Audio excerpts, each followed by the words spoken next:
హరిహర క్షేత్రం ఆలయ ధర్మకర్తల అందుల వినోదమ్మ ముదిరెడ్డి గారి ఆధ్వర్యంలో మరి సిద్ధమ్మ శాస్త్ర అయ్యప్ప సేవా సమితి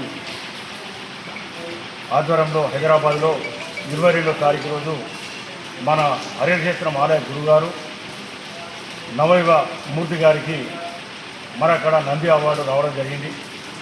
దాంతోపాటు మరి వారు చేసినటువంటి సేవలు అక్కడ శబరిమల నుండి అయ్యప్ప ట్రస్టుకు అనుసంధానం మంచి చెడు కార్యక్రమాల్లో భాగస్వాములు అవుతూ వారి సేవల్ని గుర్తించి మరి మన నిర్మల్ జిల్లా కేంద్రంలోని హరిహర క్షేత్రం ఆలయంగా గురుస్వామిగా ఉన్నటువంటి మన పిఎన్ మూర్తి గారు వారిని ఆహ్వానించి 22వ తారీఖు రోజు సన్మానించి నంది అవార్డు కూడా ఇవ్వడం జరిగింది హైదరాబాద్లో.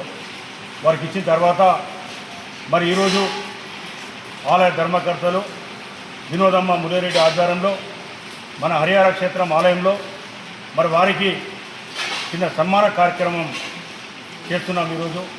ఎందుకంటే వారు చేసినటువంటి సేవలు ఇంకా ముందుకు తీసుకెళ్లాలని చెప్పేసి రోజుకు ఇక్కడ హరిహర క్షేత్రం ఆలయంలో మరి నిర్మల్ జిల్లా కేంద్రమైనటువంటి హరిహర క్షేత్రం ఆలయంలో మరి రోజుకు భక్తులు పెరుగుతున్న సందర్భంలో మరి ఇక్కడ కూడా ఎటువంటి అవాంఛనీయ సంఘటన జరగకుండా మన ఆలయ ధర్మకర్తలు ఎప్పటికప్పుడు అప్డేట్ చేస్తూ ఉన్నారు.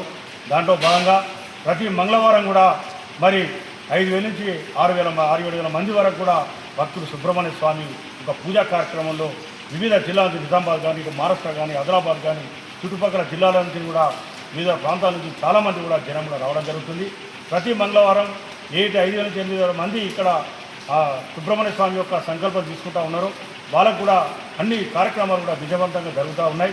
ప్రజలు కూడా అన్ని గమనించేసి మరి వారు కూడా రావడం వారికి కూడా అందరికీ కూడా ఇక్కడ అన్నదాన కార్యక్రమం ఎన్ని వేల మంది వచ్చినప్పటికీ కూడా ఆలయ ధర్మకర్తలు స్వయంగా ఉంటూ మరి దాంతోపాటు ఇక్కడ గురుగారు కూడా ఇక్కడనే ఉంటూ మూర్తి గారు కూడా మరి వారి అన్నదాన కార్యక్రమం తక్కువ పడ్డా ఎక్కువ పడ్డప్పుడు కూడా ప్రాబ్లం లేకుండా భక్తులకు వచ్చిన భక్తులకు అన్నదానం చేస్తూ కార్యక్రమం పూర్తిగా విజయవంతమయ్యే విధంగా ముందుకు తీసుకెళ్తున్నారు. కాబట్టి వారికి ప్రత్యేకంగా అర్థం తెలుపుతా ఉన్నాం.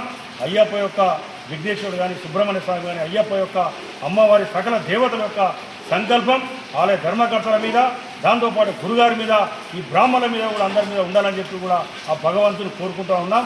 కాబట్టి మరి ఇటువంటి కార్యక్రమాలు రాబోయే రోజులు ఇంకా ఈ గురుగారు ముందుకు తీసుకెళ్ళాలని చెప్పి కూడా ఆలయ ధర్మకర్తలు కూడా ఈ సందర్భంగా ప్రత్యేకంగా అభినందన తెలుపుతా ఉన్నాం. స్వామియే